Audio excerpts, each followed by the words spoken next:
Hollywood, 1963. The sun spilled gold across the hills above Los Angeles, washing the city in glamour and illusion. At the top of one of those hills sat a modern house of glass and stone-clean lines, wide windows, and silence thick enough to hear your own thoughts. Inside lived a man the world thought it knew. Dean Martin. To millions, he was charm in a tuxedo. The smooth voice. The effortless smile. The man who never seemed serious about anything. He sang like he didn't care, joked like he never worried, and walked like the world had already forgiven him. But that morning, Dean Martin sat alone at his kitchen table, staring at a small stack of unopened mail. No assistants. No managers. No audience. Just paper and quiet. He wore a simple robe instead of a suit. His coffee had gone cold. One envelope stood out. It wasn't from a studio. It wasn't from a fan club. It wasn't from a producer or a lawyer. The handwriting was careful. Old-fashioned. Almost nervous. From Mrs. Eleanor Hayes, third-grade teacher, Lincoln Elementary School, Ohio. Dean frowned slightly. Ohio. He hadn't been there in years. He picked up the envelope and turned it over. No return address beyond the school. No decorations. No celebrity worship. Just honesty sealed in paper. He opened it. The letter: Dear Mr. Martin, you don't know me, and I don't expect you to read this. I'm just a schoolteacher from a small town. But I had a student this year named Tommy Keller, and he reminded me of something I once heard about you. Tommy is 9 years old. His father left. His mother works nights. He comes to school tired, hungry, and quiet. But when music plays, he lights up. Last month, during the school talent day, he stood on stage shaking. Then he sang one of your songs. And for 3 minutes, that boy forgot he was poor. He forgot he was alone. He forgot he was scared. The room went silent. Even the kids who tease him stopped laughing. Afterward, he told me, if Dean Martin could become somebody, maybe I can too. I'm not asking for money. I'm not asking for favors. I'm just asking if you ever wonder whether your voice matters. It does. With respect, Mrs. Eleanor Hayes. Dean didn't move. He read it again. Then again. The room felt different now. Smaller, quieter. He leaned back in his chair, eyes lifting to the ceiling like he was trying to see something beyond it. A boy in Ohio. A third grader. Singing one of his songs like it was a rope pulling him out of darkness. Dean closed his eyes. A memory he never talked about. People thought Dean Martin had always been confident. They were wrong. Before the tuxedos. Before the lights. Before the laughter, he was just Dino Crocetti. A shy, stuttering kid from a working-class Italian family. He dropped out of school at 16. Worked in factories. Fought in underground boxing matches just to survive. He remembered standing in front of a mirror once, practicing his voice because he was terrified of being heard. Terrified of being nothing. And now some kid in Ohio was standing on a stage, afraid, but singing anyway. Because of him. Dean looked back at the letter. Most stars would smile and forget. Dean didn't. He stood up. And for the first time that day, he felt wide awake. The choice. He walked to his office. Picked up the phone. His manager answered on the second ring. Dean, what's up? Dean said calmly. I need the address of a school in Ohio. There was a pause. For what? Dean looked at the letter again. For a boy who thinks I'm somebody. Meanwhile, an Ohio Lincoln Elementary School sat between a laundromat and an abandoned gas station. The paint was chipped. The playground had one swing that squeaked. Inside room 12, Mrs. Eleanor Hayes stood at the chalkboard writing, What do you want to be when you grow up? Tommy Keller sat in the back row. He didn't raise his hand. He never did. Because when you're 9 and the world already feels heavy, dreaming feels dangerous. Mrs. Hayes walked between the desks. She stopped beside him. Tommy, what about you? He shrugged. I don't know. She smiled gently. You sang like someone who knows. He looked down. Yeah, but singers don't come from people like me. She didn't answer right away. Instead, she reached into her desk and pulled out a copy of Dean Martin's record. She placed it on his desk. They come from people who believe long enough. Tommy stared at the album cover like it was a door to another life. Back in Hollywood, Dean Martin sat in his car outside the airport. No cameras. No press. No announcements. Just him and a letter. He whispered to himself, if one boy heard my voice, then I owe him more than silence. He put the car in drive and changed the course of 2 lives. 3 weeks after Mrs. Eleanor Hayes sent her letter, life at Lincoln Elementary went on the same as always. The bell rang at 8. Children lined up in crooked rows. Teachers carried stacks of papers. No one expected anything extraordinary. Especially not Tommy Keller. Tommy sat at his desk in the back of room 12, his hands folded, his eyes on the window. Outside, the sky was gray and low. It looked like snow, but nothing ever really happened in that town. Things just stayed the same. Mrs. Hayes stood at the front, writing math problems on the board. Page 42. Do the first 5, she said. Pencils scratched. Chairs squeaked.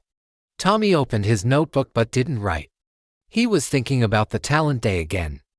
About how his legs had shaken. About how his voice had almost failed him. About how, for a few seconds, he had felt like someone else. Someone better. Someone brave. He didn't know that while he was thinking, a black car was pulling into the school parking lot. No sirens. No cameras. No noise. Just a long, quiet sedan stopping beside the flagpole. The front door opened. And a man stepped out. He wasn't wearing a tuxedo.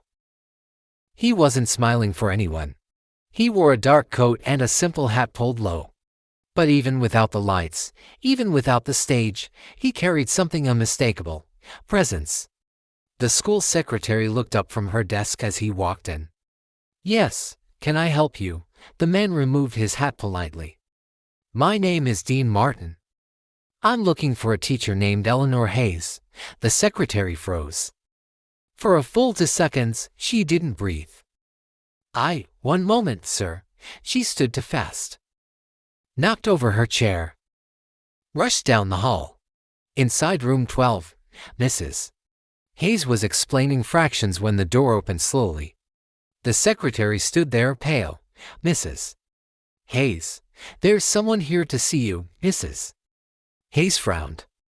About what? The secretary swallowed. About a letter, Mrs. Hayes's heart skipped. She stepped into the hallway. And there he was. Standing 10 feet away. Dean Martin. Not a poster. Not a voice on a radio. A man. Real. Quiet. Waiting. For a moment, neither of them spoke. Then Dean said gently, You wrote to me. Her hands started to shake. Yes, she said. I didn't think you'd. I read it, he said. Every word. She didn't know what to say. So she said the truth. I didn't want anything. I just wanted you to know that your voice mattered to one child. Dean nodded. That's why I'm here. He glanced past her, through the classroom door, where 20 small faces were bent over notebooks. Is he in there, Mrs. Hayes followed his eyes. Yes, she said softly. Tommy Keller. Back row.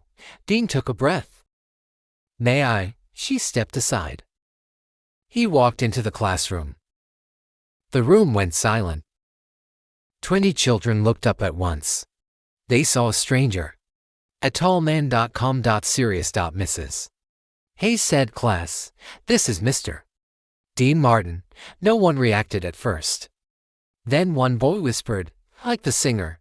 Dean smiled slightly, yes. Like the singer. A few kids gasped. Tommy didn't. He was staring at his notebook. Mrs. Hayes said, Tommy, can you come here? He looked up, confused. He walked to the front slowly. He stopped 2 feet from Dean Martin. Dean knelt down so they were eye level. What's your name, son? Tommy, he said quietly. I hear you like to sing. Tommy froze. Mrs. Hayes held her breath. Tommy whispered, yes, sir. Dean nodded. I heard you sang one of my songs. Tommy's eyes widened. You? You heard? Dean smiled. I read about it. Tommy looked at Mrs. Hayes. She nodded. Tears were already in her eyes. Dean stood up. He turned to the class. Your teacher is right, he said. Your voice matters. All of them do. Then he looked back at Tommy. And yours, especially. Tommy didn't know what to say. So, he did the only thing he could. He believed him. And that was the moment everything changed. No one at Lincoln Elementary talked about anything else for days. Not the weather. Not homework. Not even recess. They talked about the man who walked into room 12 like he belonged there. Dean Martin. Some kids said he was taller than they imagined. Some said he smelled like expensive soap. Some said he talked like someone who didn't need to be loud. But everyone knew one thing. He didn't come for the school. He came for Tommy Keller. After the visit, Mrs. Hayes was called into the principal's office. Not because she had done anything wrong, but because nobody quite understood what had happened. The principal, Mr. Reynolds, leaned back in his chair and said, he didn't bring cameras. He didn't bring a manager. He didn't even tell us he was coming. Why would a man like that show up for one boy, Mrs. Hayes answered quietly, because he remembers being one. That same afternoon, Tommy was sent home with a note asking his mother to come to school. His mother, Grace Keller, arrived the next morning still wearing her night shift uniform from the diner. Her eyes were tired. Her hands smelled like coffee and dish soap. She sat in a small chair meant for children. Mrs.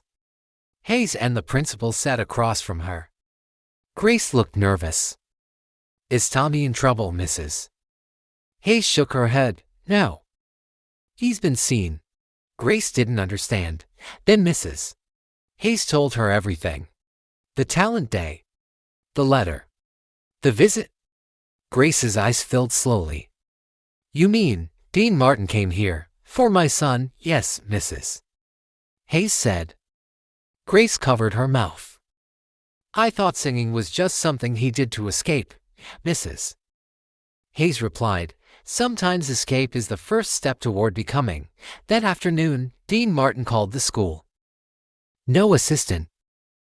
No publicity team. Just him. Mrs. Hayes took the call in the teacher's lounge. Mrs. Hayes, Dean said, I want to do something, but I don't want it to be noise. I want it to be useful. She listened. Then she sat down. By the end of the call, her hands were shaking again. 2 weeks later, something happened that no one saw coming. A truck arrived at Lincoln Elementary. Then another. Then another. Boxes were unloaded. Inside those boxes were new musical instruments, microphones, music stands, notebooks, and a small recording setup. A sign was hung on the door of the old storage room. Lincoln Music Room, donated in honor of a young voice. No press release. No name in bold letters. But everyone knew. The school had never had a real music program before. Now it did. Tommy walked into that room on the first day like he was stepping into a different world. He touched a guitar. He sat at a piano. He whispered, "This is real." Mrs. Hayes stood in the doorway. "Yes," she said. "So are you. But the real secret wasn't the instruments. The real secret was what Dean Martin had done next. He didn't just donate. He arranged something no one expected. One afternoon, Mrs. Hayes received a sealed envelope with no return address. Inside was a single sheet of paper. It read, "Tommy Keller is invited to attend a private vocal session in Los Angeles. Travel and lodging covered. No publicity. No obligation. Just learning Mrs." Hayes stared at it. Then she cried. When Tommy was told, he didn't smile. He went quiet. "May?" he asked. "Yes," she said. He whispered, "I've never even left Ohio." She replied, "Then it's time you see what your voice can do." That night, Tommy told his mother. Grace sat on the edge of the bed. "You're afraid," she said. He nodded. "So was I," she said. "The first night I worked alone. But fear doesn't mean no. It means not yet." He held her hand. "Do you think I'm really good?" She didn't answer right away. Then she said, "I think you're brave enough to find out." And in Hollywood, Dean Martin sat alone again. This time, not with a letter, but with a plan. One that would change everything. The airplane touched down in Los Angeles just after sunrise. Tommy Keller pressed his forehead to the window. He had never seen anything like it. The city stretched forever. Buildings, highways, palm trees, light. Beside him, his mother sat very still, holding her purse like it was the only thing anchoring her to the seat. Neither of them spoke. They were both afraid too. At the airport gate, a man in a simple suit held a small sign that read, "Keller." He smiled. "Mr. Martin asked me to take you where you need to go." They followed him into the morning. The car drove through neighborhoods that looked like movie sets. Houses behind gates. Streets too clean to be real. Tommy kept thinking, "This is not my world." Then the car stopped. They were outside a quiet building with no name on the front. Inside, it didn't feel like a studio. It felt like a classroom, a piano, a microphone, chairs in a circle. And in the middle of it all, standing with his hands in his pockets, was Dean Martin. He looked different here. Not like a star. Like a man waiting on something important. He walked toward them. "Tommy," he said. "You made it." Tommy nodded. Dean turned to Grace. "Thank you for trusting me with your son." Grace swallowed. "Thank you for seeing him." They sat. No cameras. No audience. No noise. Just work. Dean didn't start with compliments. He started with questions. "Why do you sing?" Tommy thought. "Because when I sing, things don't hurt as much." Dean nodded. "Good. Then don't waste that." The session went on for hours. Not lessons. Conversations.